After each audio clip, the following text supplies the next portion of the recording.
नमस्कार दोस्तों, आज मैं आपको जीवन मरण संबंधित एक शायरी सुनाऊंगा और उसका तात्पर्य बताऊंगा।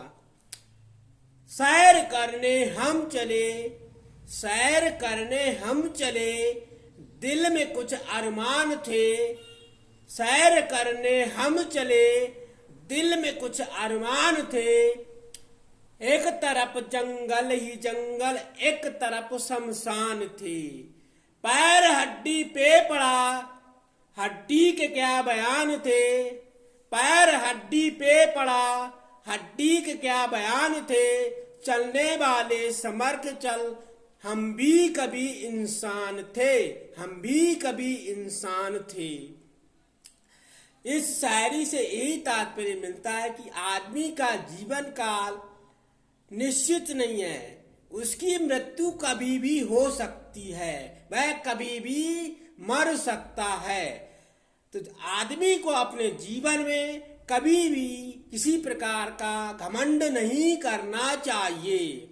आज ये शरीर तुम्हारा है, कल नहीं होगा। ये शरीर नासुर है, 5 तंतुओं से बना हुआ शरीर कभी भी मिट सकता है। एक मिट्टी के घड़े के समान है, कभी भी कहीं पर भी फूट सकता है। जब इंसान मरता है तब उसको पता नहीं लगता कि उसकी मृत्यु कब आ जाए और कब उसको ले जाए, कब उसका शरीर का विनाश हो जाए।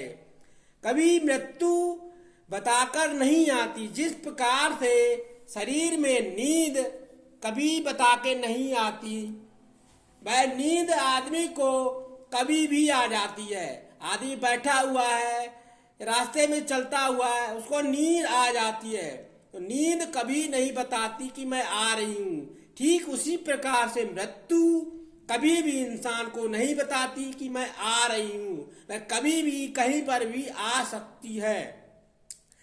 मृत्यु कैसे होती है आपको पता होगा कि आपकी मृत्यु कैसे होती। कुछ लोग तो नहीं जानते, आंतरिक शक्ति से सोचेंगे तो आपको पता लगेगा आप कैसे मरते हैं, आपकी मृत्यु कैसे होती है।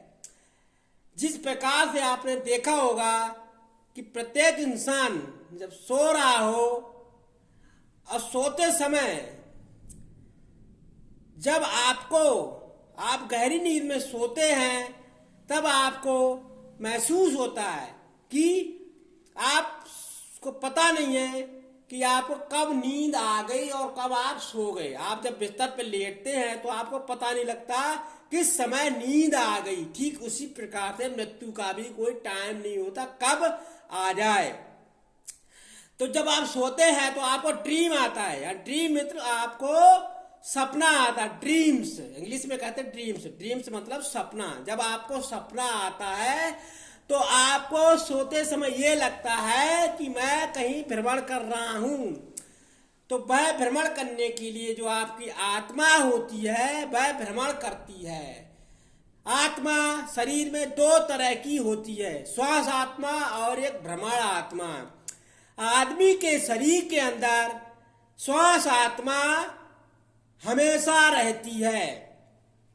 श्वास आत्मा मतलब आपके शरीर में जो भी शरीर पुर्जे चलते हैं, सांस चलती है, सांस चलती है, उसमें एक आंतरिक शक्ति होती है जो श्वास का रूप लेती है। ऑक्सीजन शरीर में पहुंचती है और वह उसको अवशोषित करे पूरे शरीर को चलाती है। उसको श्वास आत्मा कहते हैं। हमारा शरीर की सभी इंद्रियां श्वास आत्मा के द्वारा ही चलती हैं। हमारा शरीर श्वास आत्मा के द्वारा ही चलता है। जिस दिन ये श्वास आत्मा शरीर से निकल जाती है उस समय आदमी का शरीर हमेशा के लिए नष्ट हो जाता है। आत्मा जो मेन आत्मा होती है, भ्रमण आत्मा, वह हमेशा जब इंसान लेट जाता है, जब इंसान सो जाता है, तब वह शरीर से निकलकर पूरे ब्रह्मांड में भ्रमण करने लगती है। जिस जिस स्थान पर वह भ्रमण आत्मा जाती है वह तो आदमी को वह स्थान स्वप्न में दिखाई देता है। मान लीजिए आपकी भ्रमण आत्मा किसी गंगा में चली गई तो आपको सपन में ये दिखाई देता है कि मैं गंगा में स्नान कर रहा हूं। अगर आपकी भ्रमण आत्मा किसी पहाड़ी पर चली गई तो आपको ये दिखाई देता है कि मैं एक पहाड़ी पर खड़ा हूं। आपकी भ्रमण आत्मा कहीं पर भी किसी पुष्प पर घूम रही है तो आपको ये दिखाई देता है कि मैं फूल तोड़ रहा हूं, मैं इस फूल के ऊपर खड़ा हूं। तो ये भ्रमण आत्मा जहां जहां जाती है, जहां जहां ये प्रवेश करती है, वही हमको स्वप्न आता है, वही चीज हमको स्वप्न में दिखाई देती है। आप कहते हो कि आपको स्वप्न में ये दिखाई दिया, आज मैंने पहाड़ देखा, कि आज मैंने उस जगह को देखा, कि आज मैं उस मंदिर में घूम रहा था। तो वह एक भ्रमण आत्मा होती है। हमारे शरीर में से भ्रमण आत्मा निकलकर चली जाती है और श्वास आत्मा हमारे शरीर में रहती है। तभी तो आदमी का शरीर की नाड़ियां चलती रहती हैं, श्वास चलती रहती है और इंसान सोता रहता है, इंसान नींद में रहता है और उसकी धड़कन चलती रहती है। तो हमारा यही कहना है कि आदमी की जब मृत्यु होती है, यानी आदमी की मृत्यु किस प्रकार से होती है।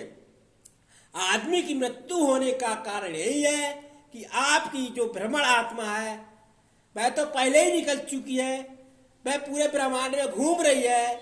उसके साथ साथ जब आपके शरीर से आपकी श्वास आत्मा भी निकल जाती है तब आपका शरीर नाश्वर हो जाता है। तब आपके शरीर में कोई भी दोनों आत्मा जब निकल जाती है तब आपका शरीर मर जाता है। तब आपके शरीर में कोई भी आत्मा नहीं रहती है, सारी ये दोनों आत्माएं उस शरीर को छोड़कर चली जाती हैं।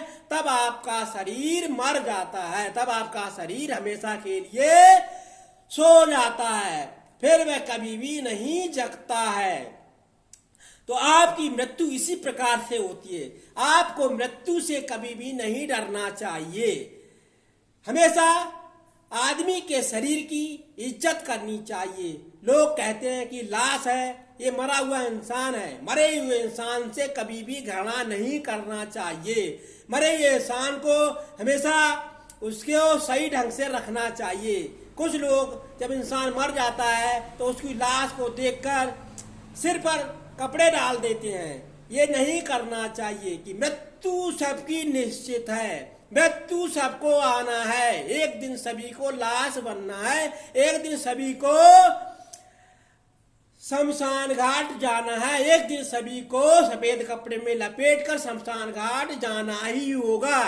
तो आपको किसी की बॉडी देखकर कभी भी घृणा नहीं करना चाहिए। किसी की लाश जा रही हो तो उसको दो पग उसके साथ चलना चाहिए, उसे शमशान घाट तक दो पग पहुंचाना चाहिए, क्योंकि आदमी को सोचना चाहिए कि मृत्यु सबकी निश्चित है, एक दिन दुनिया से सभी को जाना है। तो आपको हमारी बातें अच्छी लगी हो तो आप कमेंट बॉक्स में हमें राय दें कि आप जीवन और मरण का चक्र चलता रहेगा और हमें मृत्यु से कभी भी नहीं घबराना चाहिए। जिस प्रकार से स्वप्न आते हैं मृत्यु ठीक उसी प्रकार से आपके शरीर से हो जाती है। आपको कोई कष्ट नहीं होता है। जब आपकी मृत्यु होती है तो आपको स्वप्न जैसा ही दिखाई देता है। आप सोच रहे हैं कि आपकी मृत्यु में कोई आपको कष्ट होता है, ऐसा कोई कष्ट नहीं होता है। जिस प्रकार से आपको स्वप्न आता है, स्वप्न में आप जिन चीजों को देखते हैं ठीक वही आपको दिखाई देता है। जब आपकी मृत्यु आएगी या कोई ऐसा होता है तो आपको ऐसा लगता है कि आपको कोई अमराज या कोई भैंसा टाइप का दिखाई देता है। तब आपकी जो आत्मा होती है वह उस भैंसे पे सवार हो रही है, जा रही है, तो ऐसे लगता है कि मुझे भैंसा ले जा रहा है, कोई इंसान ऐसे करके मुझको ले जा रहा है।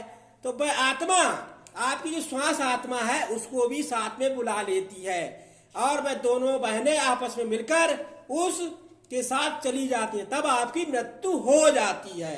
जब श्वास आत्मा और श्वास आत्मा और भ्रमण आत्मा दोनों शरीर से निकल जाती हैं, तब आदमी की मृत्यु हो जाती है। तो मृत्यु इसी प्रकार से होती है। तो मृत्यु से आपको कभी भी नहीं डरना चाहिए। आपको वीडियो अच्छा लगा हो तो वीडियो को लाइक करें, शेयर करें, सब्सक्राइब करें। जय हिंद जोत।